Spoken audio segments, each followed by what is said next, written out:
I'm not going to be Leonidas at Thermopylae. I'm going to be Alexander at Persepolis. And if you don't get those references, look them up. Is Lawrence Fishburne white? I don't know, does he act white? Teaching Dr. Murdoch. I, Sargon of Akkad, challenge you to a debate this Friday night. The topic of our dialogue will be, what is white? Hello everyone, welcome to This Week Without Locke for October 1st, 2018. Today marks the beginning of a new series, a sort of weekly news recap. I'll go over some of the news throughout the week as well as some juicy internet beefs that relate to me starting this new series. You might have noticed at the beginning, a tribute, if you will, to the late and great Sargon of Akkad, who recently announced an end to his well-known YouTube show This Week in Stupid. This is me taking the mantle and running with it in my own direction. Now, I hold no grudge against the guy, but I have been unable to resist the compulsion to mock him for his behavior in the past year.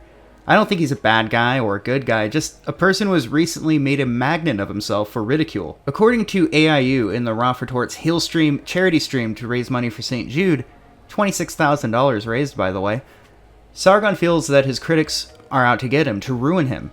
To respond to this, I would feel that this clip from Mr. Medicare to V sums it up best. This was from a few months ago. V was convinced that the alt-right was out to get him, because there were a series of threads on 8chan that were essentially trying to provoke a response from him.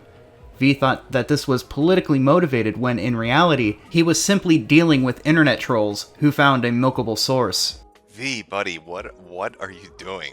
You just spent, you made a 39-minute long video telling people how easily trolled you are. Your entire point of that video was, I can't tell when harmful opinions is fucking with me or not, and it gets me really angry and emotional. And so your response to, is he trolling me or not, is to make a 39-minute video addressed to harmful opinions. Oh, dude, don't make hour-long videos telling people you can with me because I get overly emotional and angry way too easily, and I can't tell if you're screwing with me or not. Now that he is in the media, made himself a guy for UKIP, the news media suddenly took notice of him, oddly enough. Imagine that. Gave him the sort of coverage that made all of those internet trolls seem like Boy Scouts in comparison. Ironic, considering that he, just a week previous, made allegations regarding another YouTuber, Mr. Medicare, the guy you just heard from, saying that Jim was emotionally grooming children for his internet army. Then just a week later, quotes from Carl depends on the child Benjamin, and that's a direct quote by the way, surfaced in the news, which prompted Sargon's departure from this area of the internet. Or he might just go on the Kumite the next day. Maybe he just quit quitting. And in regards to the whole depends on the child thing, I do think it was a situation where he was trying to be polite to the person he was currently talking to. So, the problem stems from the fact that the media, being the media, would have a field day with something like this. And if Sargon, if you happen to be listening to this, what did you think was going to happen, man? Just look at the amount of backlash you get on the internet on a daily basis from random people. If you couldn't take the heat that they were bringing, what made you think that you were going to be able to take the heat that the media was bringing you? From here, let's talk about some real news. At the UN General Assembly, President Donald Trump announced that he will reimpose sanctions on Iran, saying that there will be more to follow. So how did the BBC report this? Donald Trump tells UN General Assembly war will follow. Not only is this the type of subject you should really do your fact gathering before reporting, but they left this tweet up for an entire day. Think of the damage that something like this could do. They did remove the tweet and correct the article after a day, but the fact remains that the chase to be the first person to break a story typically results in mistakes such as this. Next, we have NBC Nightly News declining in ratings, seeing its lowest rated September to September year ever. NBC can't seem to make the cut. CNN was recently surpassed in viewership by Nickelodeon and Ancient Aliens as well, so it's clear what the people really want. What we need is a network show for UFOs and conspiracy theories. Oh wait, the entire tech oligarchy decided, without our input, that we can't have things like that. Can't have things like this getting aired on YouTube and Twitter, right? These are lapdogs, the corporate press, and Google that works with Communist China, censoring people, and we're here to cover it. We're here. You want to lie about me and have an event about me, and then slander and defame me? and then you guys can edit my videos and put them up and not let me put the real videos I put out, like they did on Twitter, when I said Antifa is doxing members of Congress, and Congress should be prepared to protect themselves. So you edited the tape and said that I said attack the press. These people are lying scum. Hey, Weasel, where's hell? You go around policing to get my videos taken down, so don't sit there and act like when I talk over a fascist like you that I'm a bad person. You're a bootlicker in the establishment and a shameful person and a disgrace to this country. And now we get into the meat of the news cycle for the past week. As you have probably already heard, Brett Kavanaugh was interviewed by the Senate Judiciary Committee before his confirmation to enter the Supreme Court. As predicted, the left had some shenanigans in store for everybody.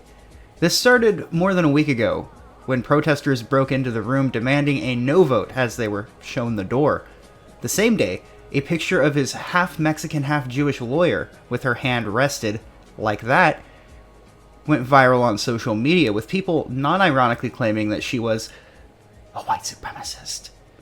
Just look at that hand. Clearly, that's what we're looking at.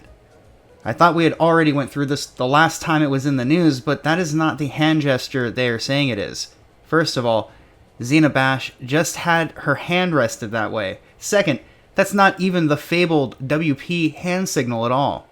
That is the OK meme, which went viral because the alt-right, mostly, used it as a way of mocking the left, reminding them that they thought a perfectly normal hand gesture was some sort of gang sign. However, the next day, Zena Bash was seen again, this time giving the OK gesture arrogantly, mocking her critics from the previous day. She even gave a nice Pepe pose, which again is a mockery of the people who were convinced that she was dog whistling. Of course, the madness would not end there. You see, the left acts in a transparent way where everyone can see through their charade, but they position themselves in a way that if you call them out, they can attempt to make you out to be the bad guy. A woman named Christine Blasey Ford testified that Kavanaugh laid hands on her. A woman who giggled throughout her hearing her reliving of supposed trauma that she can't recall when or where it happened, or even conversations from a few months ago, but she knows 100% in her own words that it was Kavanaugh and Mark Judge that laid hands on her. None of the people that she named being there corroborated her story, and those she accused deny it full out. Still, everyone pretended that she was some sort of victim, despite this being a clear manufactured hit using the politics of personal destruction. Some people had the gall to chastise those who were critical of Ford. I'm sure all of you saw the magnitude of salt when Judge Kennedy announced his retirement. The left went collectively insane. They were convinced that this was the end. Many people had some choice words for Kennedy, displaying the absolute disconnect between the left and reality. Kennedy was free to retire at any time. He didn't owe anybody, especially these blue verified checkmarks, any additional years on the Supreme Court. For the following weeks, the verified souls on Twitter talked about how important that seat was and how they needed to secure it by any means necessary. So, imagine my surprise when this woman who was at the Women's March had 3 degrees of separation between her and Peter Strzok, and family working in intelligence, mysteriously comes forward, and Dianne Feinstein held onto her accusation until it was mysteriously leaked to the press, just days before the confirmation. Then news comes out that Kavanaugh's mother, also a judge, foreclosed on the house belonging to Ford's mother. This shows a clear conflict of interest, and to me, it's obvious that her testimony alone is not nearly good enough. Still, she presented nothing besides her word, which seems flimsy at best. One person who was not having any of this was Lindsey Graham. Of all people, it was Lindsey Graham that spoke out against this. If you wanted an FBI investigation, you could have come to us. What you want to do is destroy this guy's life, hold this seat open, and hope you win in 2020. You've said that, not me. When you see Sotomayor and Kagan, tell them that Lindsey said hello, because I voted for them. I would never do to them what you've done to this guy. This is the most unethical sham since I've been in politics. And if you really wanted to know the truth, you sure as hell wouldn't have done what you've done to this guy. I cannot imagine what you and your family have gone through. Boy, y'all want power. God, I hope you never get it. I hope the American people can see through this sham. The following day, Jeff Flake was confronted by a woman who is the head of a Soros organization. A link to a video going a little bit more in depth about her is in the description below.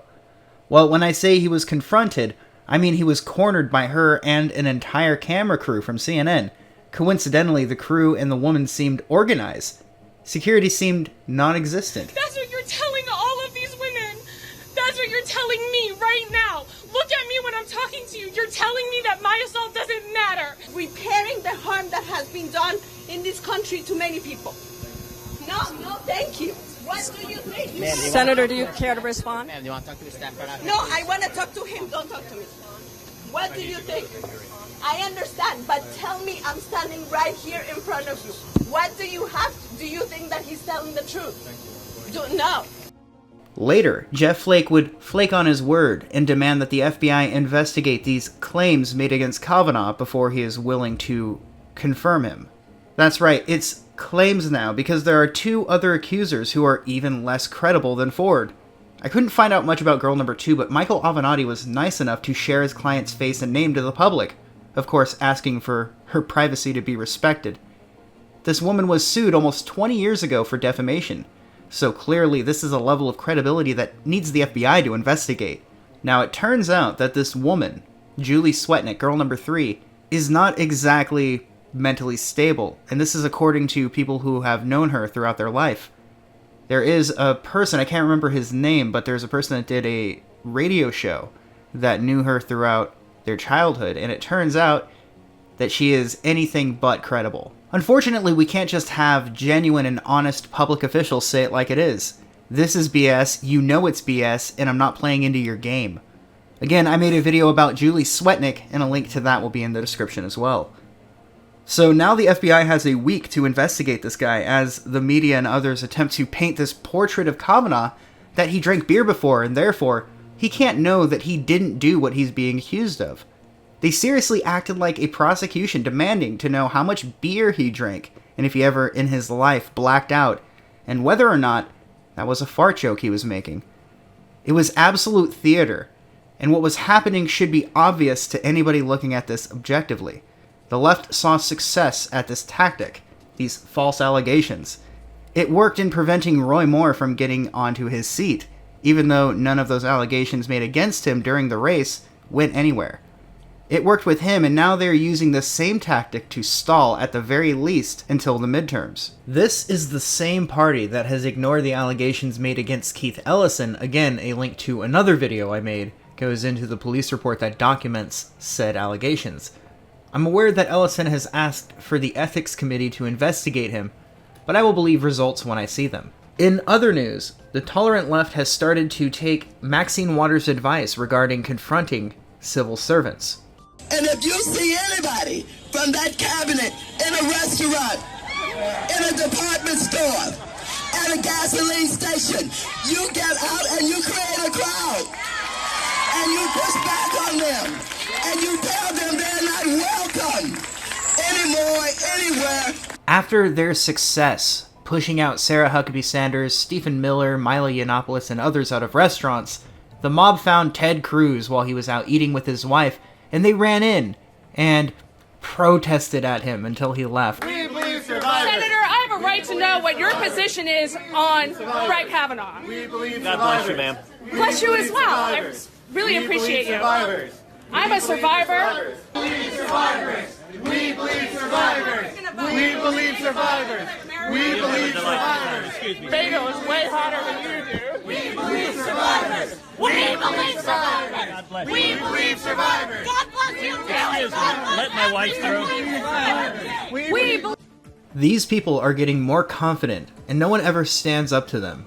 I'm looking forward to the day that police finally take these people away in cuffs when they run into a place when people are enjoying their food and start screaming because they aren't in charge.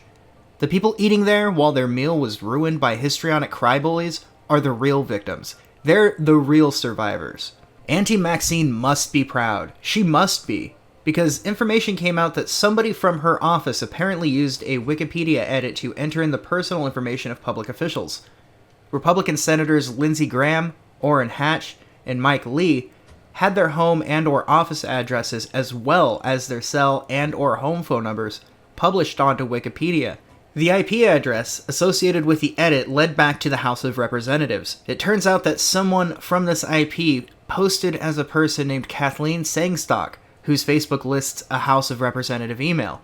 On top of that, she is listed as a current employee for Representative Maxine Waters. She was reached out to for comment, but said she was not authorized to comment and said to call Maxine Waters' PR office. I'm sure after all of this comes out, after the alternative media starts to cover this story, they will be getting quite a few of those phone calls.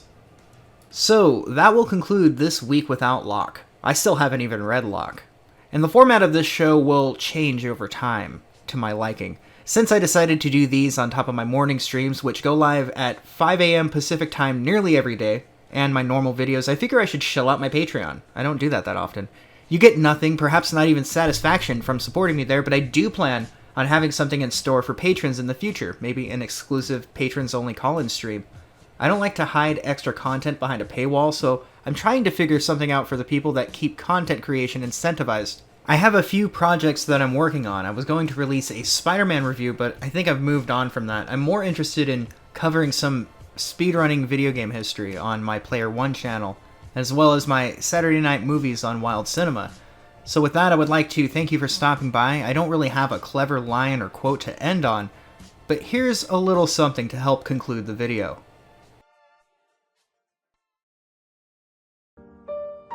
Carl Benjamin is believed to be dead, and he must let the world think that he is dead until he can find a way to control the raging individualism that dwells within him.